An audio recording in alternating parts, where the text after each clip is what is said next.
ጤና ይስጥልኝ አድማጮች እንደምናመሻችሁ ርዕሶቹን በማስቀደም የዕለቱን የዓለም ዋና ዋና ዜና እነሆ። የኢትዮጵያ መከላከያ ሰራዊት ከህወሓት ኃይሎች ባስለቀቋቸው ስፍራዎች ጸንተው እንዲቆሙ መታዘዙን የመንግስት ኮሚኒኬሽን አገልግሎት አስታወቀ። የመንግስት ጦር ወደ ትግራይ ክልል ዘልቆ እንደማይገባ መግለጫው ሲያመለክት ህወሓት ግን ትግሌን አጠናክሬ እቀጥላለሁ ብሏል። ዩናይትድ ስቴትስ ኢትዮጵያን ከአገዋ የቀረጥና ታሪፍ ነጻ ዕድል ተጠቃሚነት በይፋ አገደች። የዩናይትድ ስቴትሱ ፕሬዝዳንት ጆ ባይደን ኢትዮጵያን ጨምሮ 3 የአፍሪካ ሀገራትን ከዚሁ የንግድ ውል ያገዱበትን ፊርማ አኑረዋል። በግሪክ ሰሜን ምዕራባዊ የሲርጥ ደሴት በርካታ ስደተኞችን አሳፍራ በጉዞ ላይ የነበረች ጀልባ ሰጥማ 4 ሰዎች መሞታቸውን የባህር ድንበር ጠባቂዎች አስታወቁም። ትናንት ሐሙስ ምሽት ከደረሰው አደጋ በኋላ 90 ያህል ሰዎች ከአደጋው ተርፈው በአቅራቢያው ወደሚገኝ የባህር ዳርቻ መድረሳቸው ተነግሯል። የኢራን አብዮታዊ ዘብ በርካታ የምድር ለምድር ተምዘግዛጊ ሚሳኤል ማስወንጨፉን አስታወቀም። ጦሩ ለወታደራዊ ልምምድ ያስወነጨፋቸው የአጭርና የመካከለኛ ርቀት ተምዘግዛጊ ሚሳኤሎቹም በአካባቢው የሚገኙ የዩናይትድ ስቴትስ የጦር ሰፈሮችን ጨምሮ እስራኤልን ማጥቃት የሚያስችል አቅም እንዳላቸው ተገልጿል። ዜናውን በዝርዝር የኢትዮጵያ መከላከያ ሰራዊት ከህወሓት ኃይሎች ባስለቀቋቸው ስፍራዎች ጸንተው እንዲቆሙ መታዘዙን የመንግስት ኮሚኒኬሽን አገልግሎት አስታወቅም። የመንግስት ጦር ወደ ትግራይ ክልል ዘልቆ እንደማይገባ መግለጫው ሲያመለክት ህወሓት ግን ትግሌን አጠናክሬ እቀጥላለሁ ብሏል። መንግስት በጠቅላይ ሚኒስትር አብይ አህመድ የተመራውና ለህብረ ብሔራዊ አንድነት ባለው ዘመቻ በህወሓት ታጣቂዎች የተወረሩ አካባቢዎችን ነጻ በማውጣት የመጀመሪያ ተልእኮውን በተሳካ ሁኔታ ማጠናቀቁን የኮሚኒኬሽን አገልግሎት ሚኒስትሩ ለገሰ ቱሉ ትናንት ሐሙስ ምሽት ገልጸዋል። ባደረግነው ግምገማ ጠላት ላይ ብርቱ ጉዳት ደርሷል። ከዚህ በኋላ ምኞቱን ማስፈጸም የሚያስችለው አቅም የለውም ብለዋል። ነገር ግን ከትናንት በስቲያ ረቡዕ በመቀሌ ከተማና በሌሎች የኃይል አቅራቢ ተቋማት ላይ የአየር ጥቃት መሰንዘሩን የትግራይ ክልል መገናኛ ብዙሃንን ጠቅሶ ሮይተርስ የዜና ወኪል ዘግቧል። ነገር ግን የመንግስት ኮሚኒኬሽንም ሆነ የመከላከያ ሰራዊቱ ቃል አቀባዮች ተፈጸመ ስለተባለው የአየር ጥቃት ያሉት ነገር የለም። በደቡብ ትግራይ ጥቃት ተከፍቶብናል ያለው የትናንት ምሽቱ የህወሓት መግለጫ በበኩሉም ህልውናችንን ለማረጋገጥ በምንወስደው እርምጃ የጠቅላይ ሚኒስትር አብይ አስተዳደር ተጠያቂ ነው ሲል ገልጿል። መንግስት የሰላም ጥሪያችንን አልተቀበለም ያለው ህወሓት የትግራይ ማህበረሰብ ለቀጣዩ የትግል ምዕራፍ በመንፈስም በአካልም እንዲዘጋጅ ጥሪ አቅርበዋል። ዩናይትድ ስቴትስ ኢትዮጵያን ከአገዋ የቀረጥና ታሪፍ ነጻ ዕድል ተጠቃሚነት በይፋ አገደች። የዩናይትድ ስቴትሱ ፕሬዝዳንት ጆ ባይደን ኢትዮጵያን ጨምሮ 3 የአፍሪካ ሀገራትን ከዚሁ የንግድ ውል ያገዱበትን ፊርማ አኑረዋል። ከኢትዮጵያ ሌላ ከአገዋ ተጠቃሚነት የታገዱት ጊኒና ማሊ ናቸው። ኢትዮጵያ ከዚህ የንግድ ውል ተጠቃሚነቷ እንዳትታገድ የተለያዩ የአሜሪካ ምክር ቤት አባላት ጥረት ሲያደርጉ መቆየታቸውን ወርልድ ትሬድ ኢንሳይድ የድረገጽ መረጃ ምንጭ አመልክቷል። የባይደን አስተዳደር ኢትዮጵያ፣ ጊኒና ማሊን ከአገዋ ያገደው ሀገራቱ በውሉ አንቀጽ 506/ኤ መስፈርት አያሟሉም በሚል ነው። ከመጪው ጎርጎርሳዊ አዲስ ዓመት 2022 መባቻ ጀምሮ ውሳኔው ተግባራዊ እንደሚሆንም ተገልጿል። አገዋ የአፍሪካ ሀገራት ወደ ዩናይትድ ስቴትስ የጨርቃጨርቅ ምርቶቻቸውን ከቀረጥ ነጻ የሚያስገቡበት የንግድ ስምምነት ነው። እንዲህ ያለው ውሳኔ ኢትዮጵያ ውስጥ ከ200 ሺህ በላይ በጨርቃጨርቅ ዘርፍ የሚሰሩ ዝቅተኛ ኑሮ ደረጃ ያላቸው ወገኖች ህይወት ሊጎዳ እንደሚችል ዘገባዎች ያመለክታሉ። ኢትዮጵያ በየዓመቱ እስከ $150 ሚሊዮን ዋጋ ያላቸው የቆዳ ጨርቃጨርቅና የአልባሳት ምርቶችን ወደ አሜሪካ ስትልክ ቆይታለች።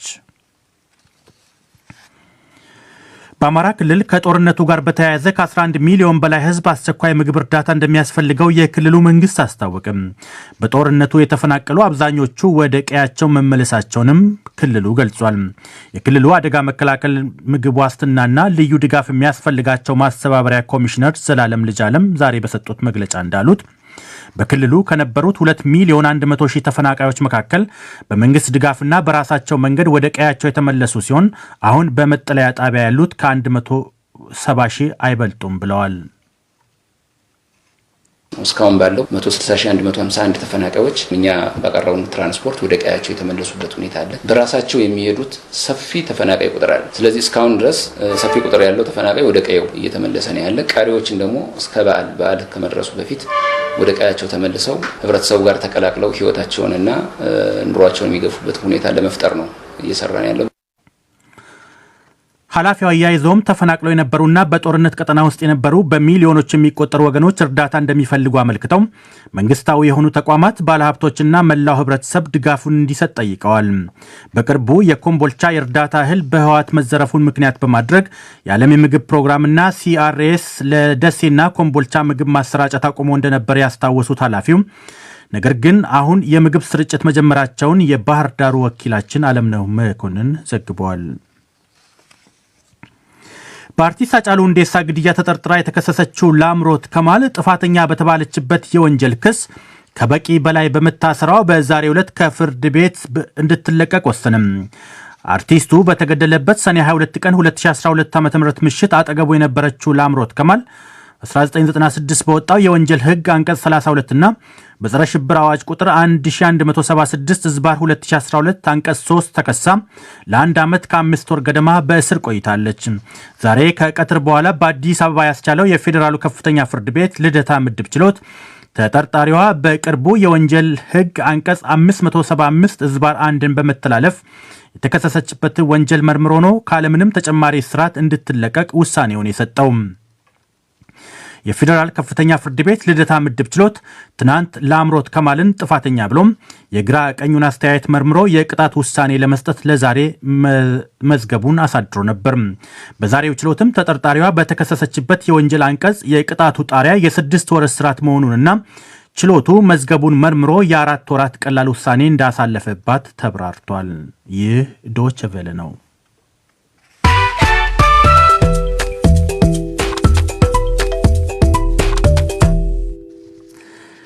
በግሪክ ሰሜን ምዕራባዊ የስርጥ ደሴት በርካታ ስደተኞችን አሳፍራ በጉዞ ላይ የነበረች ጀልባ ሰጥማ 4 ሰዎች መሞታቸውን የባህር ድንበር ጠባቂዎች አስታወቁም። ትናንት ሐሙስ ምሽት ከደረሰው አደጋ በኋላ 90 ያህል ሰዎች ከአደጋው ተርፈው በአቅራቢያ ወደሚገኝ የባህር ዳርቻ መድረሳቸው ተነግሯል። የባህር ዳርቻ ጠባቂዎቹ ሌሊቱን በነፍስ አድን ተግባር ላይ ተሰማርተው ማድራቸውን የጀርመን ዜና ምንጭ ቃል አቀባዩን ጠቅሶ ዘግቧል። ባለፈው ረቡዕ በተመሳሳይ በአጊያን ባህር በርካታ ሰዎችን አሳፍራ በጉዞ ላይ የነበረች ጀልባ ሰጥማ 3 ሰዎች መሞታቸው ሲረጋገጥ ሌሎች በርካቶች አሁንም ድረስ የት እንዳሉ አልታወቅም። በአካባቢው ተደጋጋሚ አደጋ ለመከሰቱ ከቱርክ የአጊያን ባህር ዳርቻ አሊያም ምስራቃዊ የሜዲትራኒያን ክፍል የሚነሱ ስደተኞች ግሪክ ለመድረስ በሚያደርጉት ጥረት መሆኑ ተመልክቷል። ባለፉት ጥቂት ወራት ብቻ በአካባቢው ወደ 11,000 የሚጠጉ ስደተኞች ጣሊያን ለመድረስ መሞከራቸው ተገልጿል። ነገር ግን ከነዚህ ውስጥ ምን ያህሎቹ ተሳክቶላቸው እንደተሸጋገሩ አሊያም ምን ያህሎቹ ባህር ውስጥ ሰጥመው እንደቀሩ ዘገባው ያለው ነገር የለም። የኢራን አብዮታዊ ዘብ በርካታ የምድር ለምድር ተምዘግዛጊ ሚሳኤል ማስወንጨፉን አስታወቀም። ጦሩ ለወታደራዊ ልምምድ ያስወነጨፋቸው የአጭርና የመካከለኛ ርቀት ተምዘግዛጊ ሚሳኤሎቹ በአካባቢው የሚገኙ የዩናይትድ ስቴትስ የጦር ሰፈሮችን ጨምሮ እስራኤልን ማጥቃት የሚያስችል አቅም እንዳላቸው ገልጿል።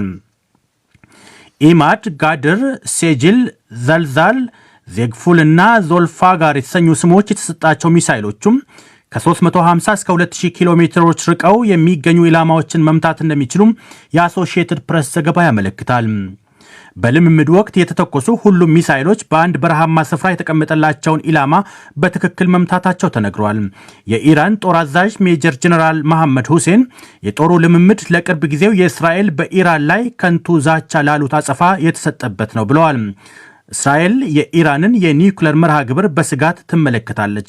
ዓለም አቀፉ ማህበረሰብም ጠንካራ ገደብ እንዲያኖርባት ትሻለች። አድማጮች፣ ዜናውን ለማብቃት ርዕሶቹን አንድ አፍታ ላስታውሳችሁ። የኢትዮጵያ መከላከያ ሰራዊት ከህወሓት ኃይሎች ባስለቀቋቸው ስፍራዎች ጸንተው እንዲቆሙ መታዘዙን የመንግስት ኮሚኒኬሽን አገልግሎት አስታወቅም።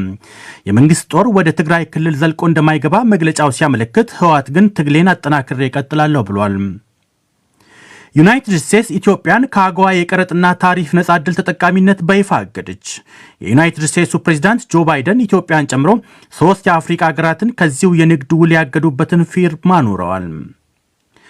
በግሪክ ሰሜን ምዕራባዊ ስርጥ ደሴት በርካታ ስደተኞችን አሳፍራ በጉዞ ላይ የነበረች ጀልባ ሰጥማ 4 ሰዎች መሞታቸውን የባህር ድንበር ጠባቂዎች አስታወቁም።